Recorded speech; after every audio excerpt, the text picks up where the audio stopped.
Hello, and welcome back to my podcast where I tried to record it, and this thing, my little handy dandy microphone, was not working, so I have to re record it.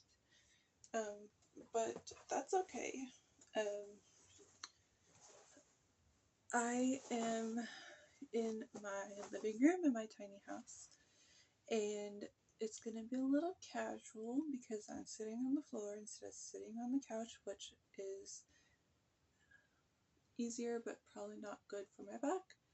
Makes me feel a little bit better than having back problems. But today's video title or podcast title, sorry, is Feels Like Active Labor. So this morning I woke up and my back hurt and my uterus hurt, and it was like the worst period experience of my life.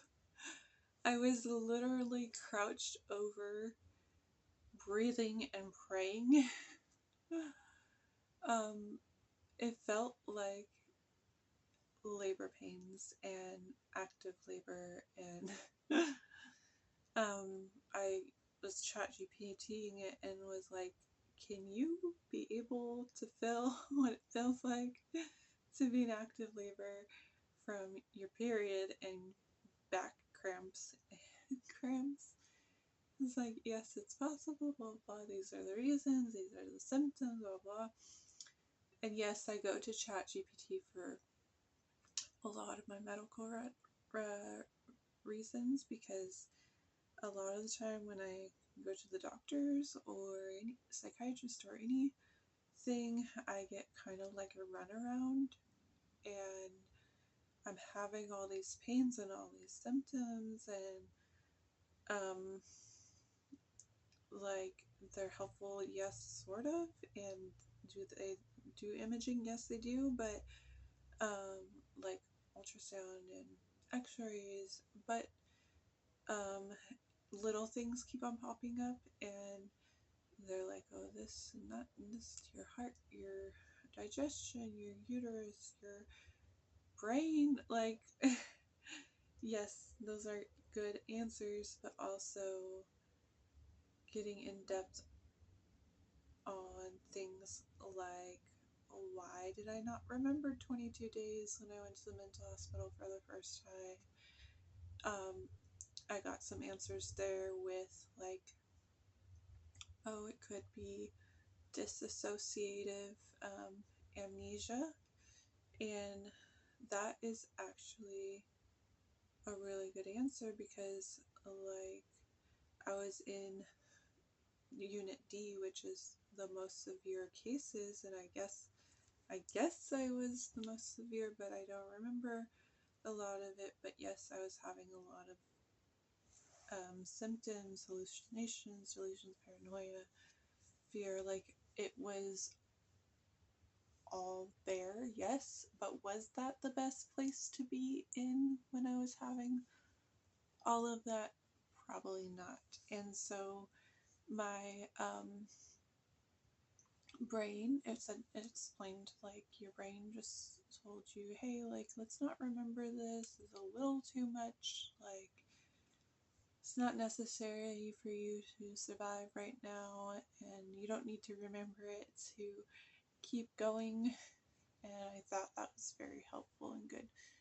So yeah, ChatGPT is pretty cool sometimes, but it just keeps going and going and going and going and going, and I just can see how that can be problematic.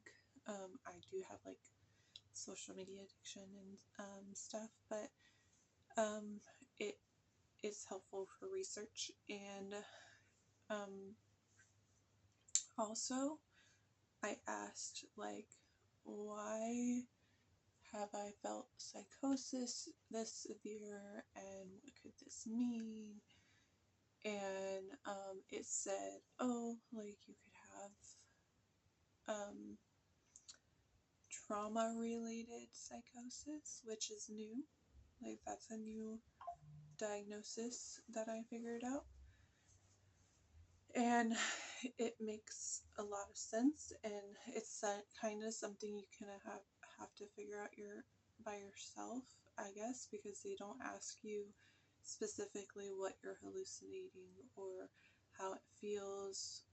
I mean, sometimes, but for some reason, no one has ever said that trauma-related psychosis is a thing, but it is, and I definitely won't get into all the traumatic events leading up to and through my lifetime of developing this disorder, but let's just say a lot of physical stuff, a lot of mental stuff, a lot of bullying, and even sexual stuff like that affects me, and my whole mind and my body are apparently very sensitive, and so my brain was like, well, let's exaggerate it even more. Like, thanks, that's good, I guess. Very interesting, intriguing, and traumatic, even more trauma. And so it all kind of feels like active labor. I remember one time I was just like in my grandma's kitchen, and I was just like standing there like trying to hold it together, and she's like, Chloe, get it together, basically. I don't know the word she used, but like basically get it together. And it's hard, like all this stuff is very hard, even though I try to keep it positive and talking about it, like but it is very interesting, very difficult to go through. But yeah, at least I have some answers, and I'm looking forward to. I mean, it's going to be a lot of work, but looking forward to treating it with like trauma therapy and continuing on my medications, and like the medications I'm on. I shouldn't say specifics, but for me, it's hard for me to keep secrets about myself. So I am on a very low dose of Zyprexa and some hydroxyzine.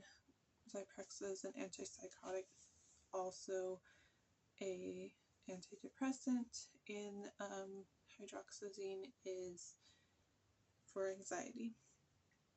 So I'm very happy at this level of medication because it has alleviated some of my digestion issues, and I also think that it will help my cholesterol because Zyprexa is known to raise cholesterol or like raise bad cholesterol and lower good cholesterol. And so to alleviate the side effects, I've gone down a lot. So that has helped. I've been talking with a friend, praying with a friend. I think it helps to pray with someone so that you can get even more in depth and personal. Sometimes people prefer doing that alone, but for some reason, for me, it helps to have someone there, like I'm talking with one person and God. I mean, that's what you do in church, and that's what you do in prayer circle. So my friend and I have supported each other in like being prayer buddies, and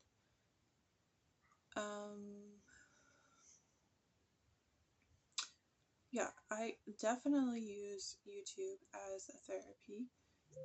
It has definitely helped. That's funny saying it because it's like your whole YouTube channel is therapeutic and interesting and slow and mundane, but also um, very wordy and very emotional and telling, I guess. And I get exercise when I build and do things, projects, which is healthy. And also, um, I get something out of it, and eventually it will calm my mind because I will be making an income.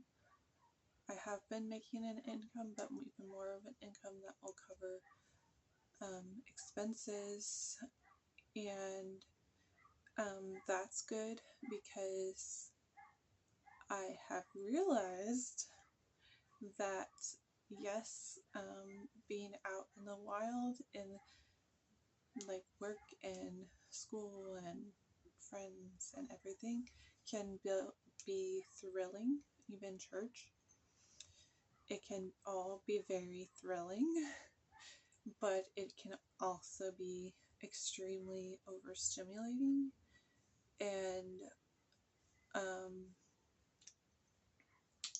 I have realized that I am very sensitive, and so it all affects me. Like, I can handle so much, but like even Uber driving, sometimes I'll be like, this is a lot.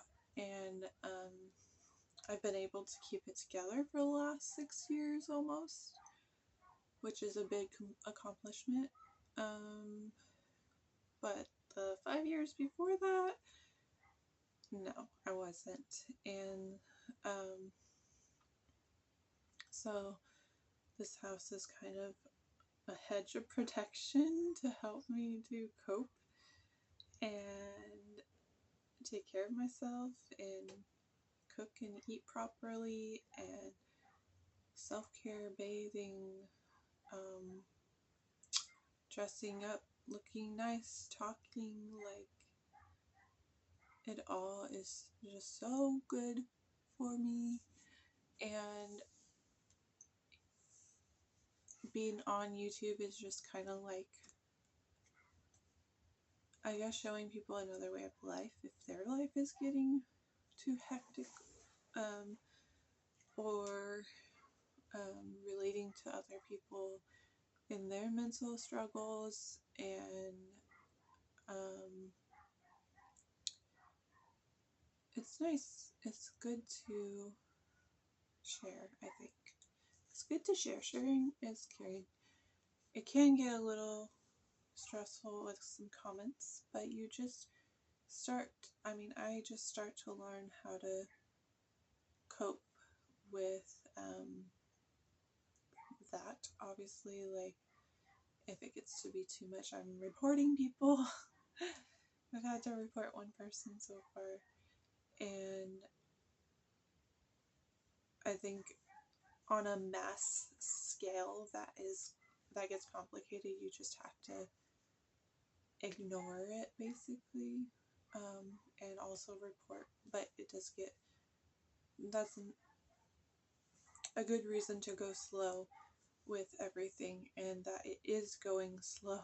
Like, I am just this girl in this house, and like things obviously affect me. So I think God is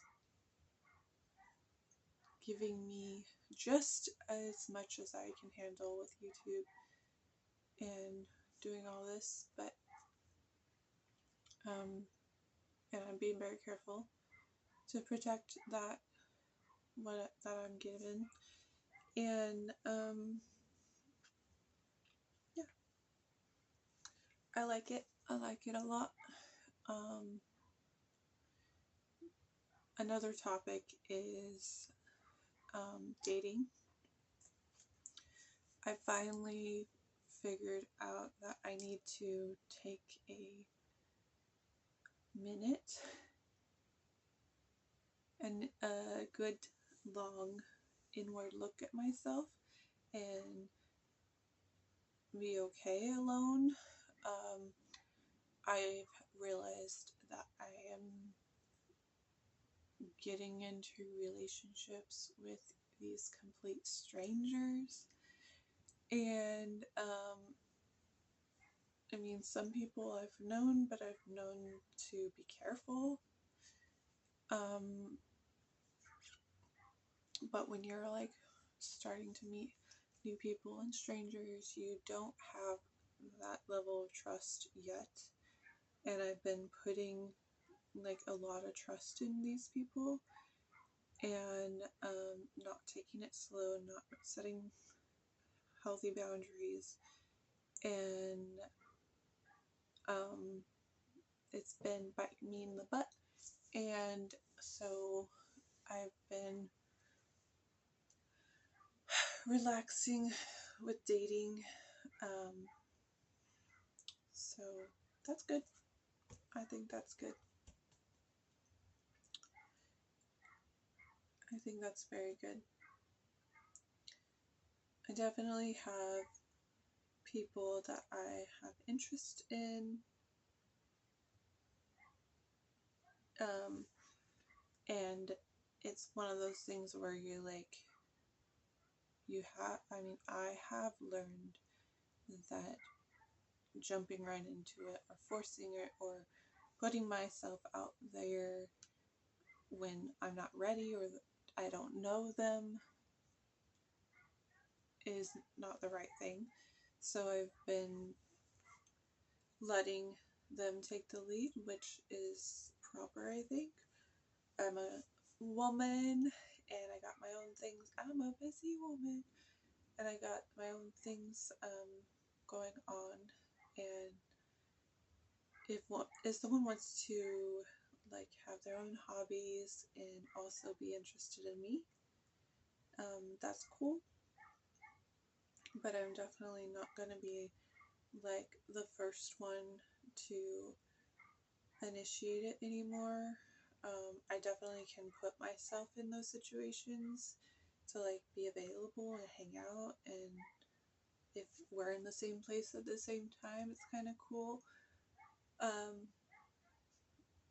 And if they want to initiate further contact, then I, depending on the person, will be down. But that's kind of like my MO right now is like imaginationships, like kind of have to figure out, oh, what would it be like with this person? Can I handle it? Do I want a commitment with this person?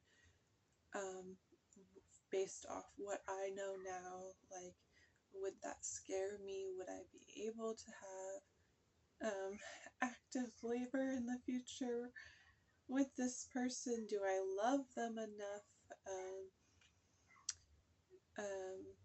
Are they good people? Do they have good qualities?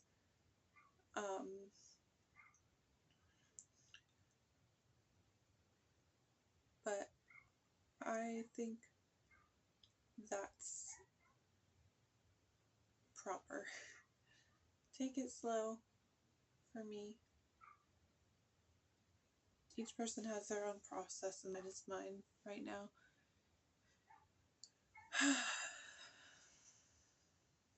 But it's been good to have friends that are supportive and people I hang out with and able to talk my past out. Like, I guess I can explain a little bit of what I've been doing on Instagram. So I've been kind of exploring like what went wrong or why relationships ended or how that affected me. And I think that's really healthy to do, to go back on history and like learn from it, which I haven't always done. I have had the habit of, oh, it's over, just forget about it, like a memory block. I can still pull it up though, so that's kind of what I'm doing is like, I've been keeping it in a vault and like not talking about it for so long and not thinking about any of them for so long that like it's time, instead of avoiding it, to, I guess it doesn't have to be public, but that was my choice to make, to like post a picture of like the ones who were like official or important, and like a reason and a song that relates to the emotions that I felt. And that's, Instagram has just been another form of therapy, and that gets to be a lot for people, but also like it's not necessarily about any specific person, so they have to learn to like not let it get to their head unless it is a specific person, that, and you will never know. Like my Instagram posts are unexplained except for this explanation that I give, so it's kind of like me being an artist and like, or like a singer being an artist, and like their song lyrics about a certain person, but they could be about another person for you, so they don't tell the specific person, but sometimes they do, so it's, or you can assume, and it's kind of same. So that has been helpful. It's been a lot, but it's been good reflection and lessons learned instead of forgotten. And now with like the month of tasks, or like the month challenge, September challenge is kind of cool.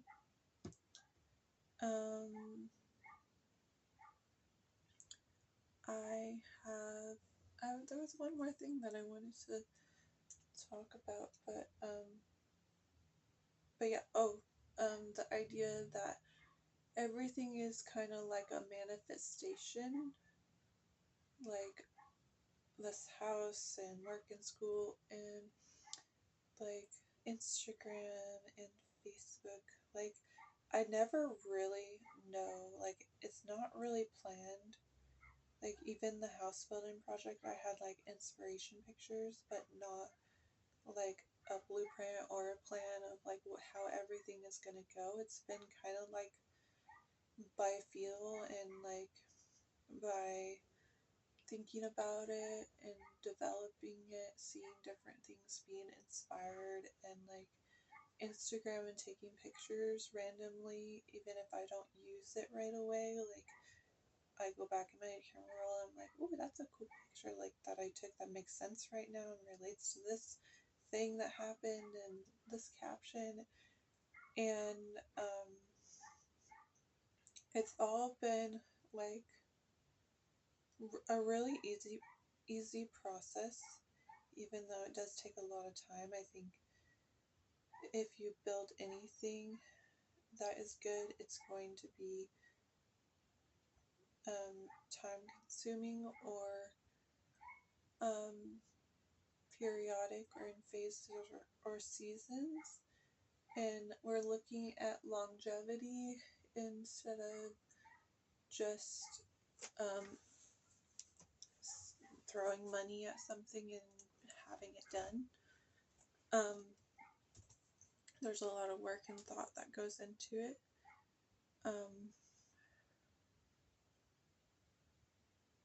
But yeah, that sums up pretty much everything that I had in my head, and I already recorded in the last video where my microphone didn't work.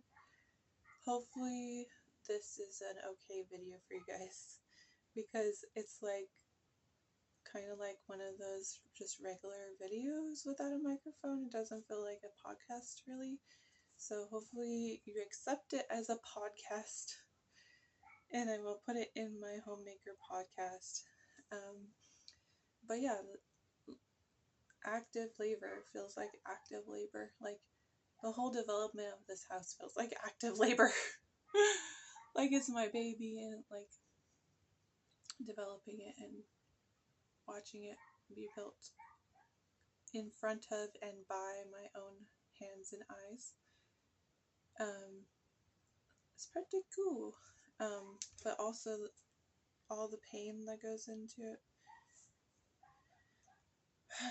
I mean, I sometimes make this whole project more spiritual or like a bigger thing than it actually is, but in my head, if you're living in my head, it is a huge thing and it's a very good staple of independence and mental space that I can be free in.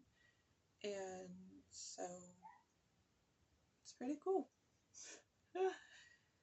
Thanks for listening, and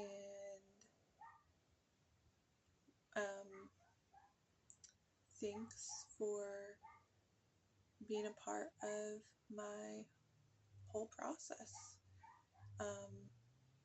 Feel free to watch any and all big assignment of my live streams, shorts, videos, or podcasts.